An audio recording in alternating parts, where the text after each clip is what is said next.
Valerie Austin. I'm the associate pastor here at Blue Ridge Boulevard Christian Church. And I love the women's ministry because I get to know women of all generations and hear about their life experiences, to our eldest members who are 97 years old to our youngest girls that are in middle school. And hearing about the variety of their lives is inspiring, and it causes me to want to bring us together. Hi, I'm Kristen Hetzel, and I'm a member of the Disciples of Christ Church outside the four walls of any particular church. And what I love most about women's ministry is just the way that we can all come together and support one another.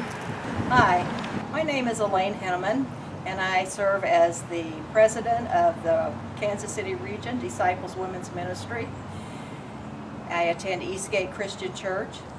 The thing I love about Disciples Women's Ministry is pulling all of the women together and the projects we do. Everything from the blessing box, collecting coins each month that help the church, to our retreats in the spring and the fall, in which women from all of the 80 churches in our region get together and feel the Spirit of God. My name is Patty, and I go to PowerShip almost 2 years. And one thing that I love about PowerShip is that we have kids Bible study, and I'm part of it, so I love it. Hi, my name is Veronica Fala. I am the pastoral care pastor at PowerShip Worship Center. Also, I am the women's transitional coordinator for the Disciples of Christ, and I love connecting women together across generations. So come on, join us in the women's ministry.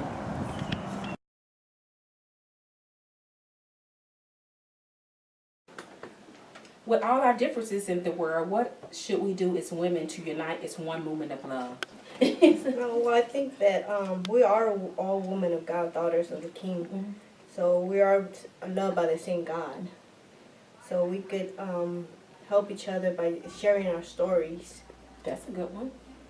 And we find courage each day of our lives to continue with our lives. The challenges have brought us.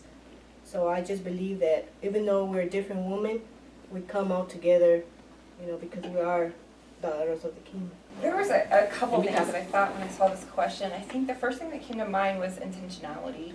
I think we're all busy and preoccupied with our individual lives, but when we make our relationships among us women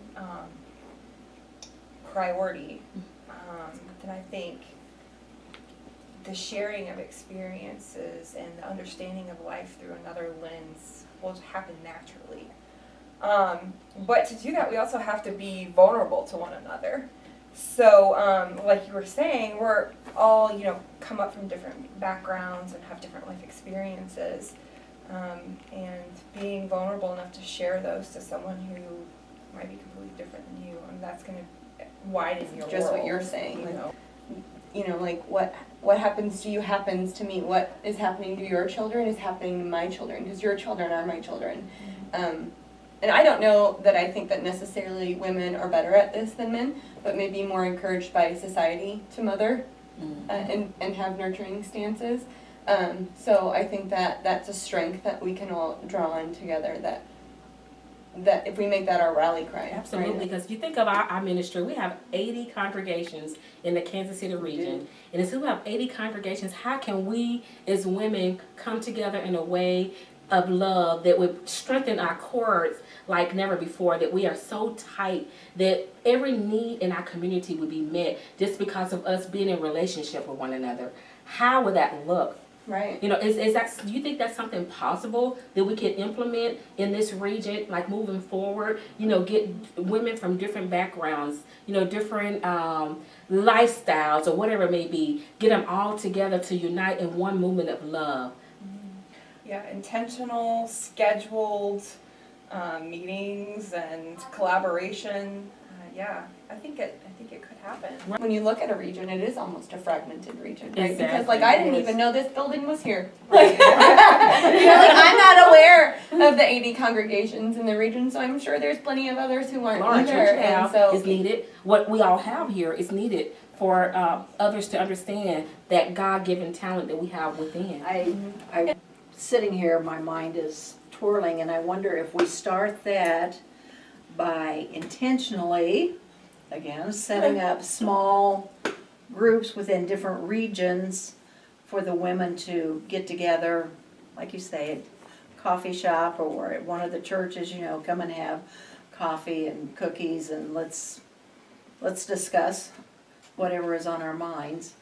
I'm trying to think, how are we going to accomplish? Well, you know, it's never too late. And so Right. what we can start doing is kind of highlighting some things, and we invite people to connect with us on Right. Facebook, because we have a Facebook page. So if you haven't liked our Facebook page, please like our Facebook page. So it's Disciples Women's Ministries. So get on there, like us, so you can understand what we're doing in this region. So we can invite our sisters to come and join us for an hour or different things that we're having. I would love.